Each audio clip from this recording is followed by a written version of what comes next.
Hello guys, వచ్చేసింది మీ కరిష్మా వస్తుంది. ఇప్పుడు నేను ఏం కర్రీ చేస్తున్నానంటే రాజ్మా కర్రీ చేస్తున్నాను. ఎలా చేస్తానో చూద్దురండి. ముందుగా మనం స్టవ్ వెలిగించి ప్యాన్ పెట్టాము. ఆయిల్ వేసుకుందాం.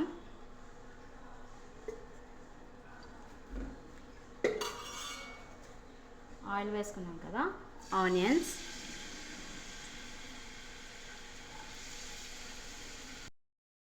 వేసుకున్నాం కదా, ఇవి బాగా వేపుకుందాం. మనం వేసుకున్నాక కాసేపు మూత పెట్టుకుందాం. ఇప్పుడు మనం మూత తీసుకొని ఆనియన్స్ వేగుతున్నాయి కదా, ఇప్పుడు మనం అల్లం వెల్లుల్లి పేస్ట్ వేసుకుందాం. ఓకే, ఒకసారి వేపుకుందాం. ఆనియన్స్ బాగా వేగాలి. వేగే వరకు మనం మూత పెట్టుకుందాం. ఆనియన్స్ బాగా వేగిపోయినాయి. ఇప్పుడు మనం టమాటా వేసుకుందాం. ఒక చిన్న టమాటా వేసుకుందాం. ఓకేనా, ఇది ఒకసారి బాగా వేగాలి.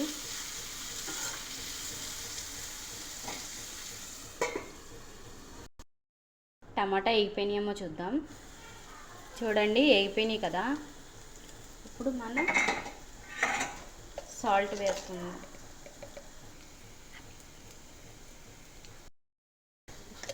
ఇప్పుడు మనం సాల్ట్,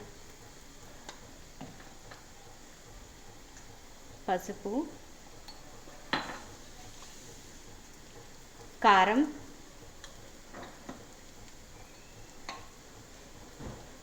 గరం మసాలా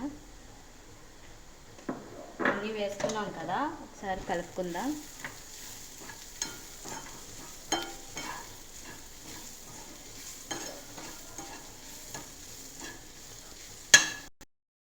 మసాలాలు అన్నీ వేసుకున్నాం కదా, కొన్ని నీళ్ళు వేసుకుందాం మసాలా ఉడకడానికి. మసాలా ఉడికితే బాగుంటుంది అన్నమాట. ఓకేనా, ఇలాగా మసాలా వేగడానికి నీళ్ళు వేసుకున్నాం. కాసేపు పెట్టుకుందాం. మసాలా అంతా వేగిపోయింది, వాటర్ వేసాం కదా, వేగిపోయింది. ఇప్పుడు నేను రాజ్మా వేసుకుంటున్నా. రాజ్మాలోని నేను కుక్కర్లో ఉడకపెట్టుకొసుకున్నాను. చూడండి, ఇలా మెత్తగా అవ్వాలి. ఓకేనా, ఇది ఇప్పుడు మనం మూత తీసుకొని వేసేసుకుందాం.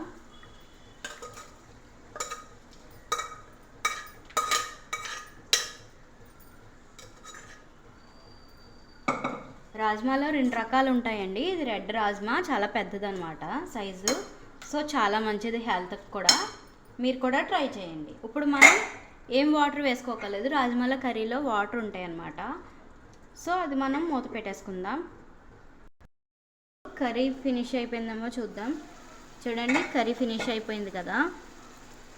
ఇప్పుడు నేను దీంట్లో కొత్తిమీర వేసేసుకున్నాను. సో బటర్ వేసుకుంటున్నా. కొంచెం వేసుకుంటే ఫ్లేవర్ చాలా బాగుంటుంది. దించేసే ముందు వేసుకోవాలి. ఇది సరే కలుపుకుందాం.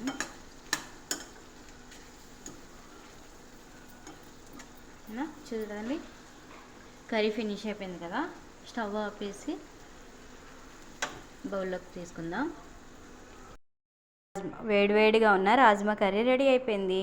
దీంట్లో మనం కొంచెం కొత్తిమీరతో గార్నిష్ చేసుకుందాం. చూడండి, వేడివేడిగా ఉంది. స్మెల్ కూడా చాలా బాగుంది. కనుక మీకు నచ్చినట్టయితే వీడియో లైక్ చేయండి, షేర్ చేయండి, కామెంట్ చేయండి, సబ్స్క్రిప్షన్ చేయండి. మళ్ళీ నెక్స్ట్ వీడియోతో మీ కరిష్మా వస్తుంది. బాయ్.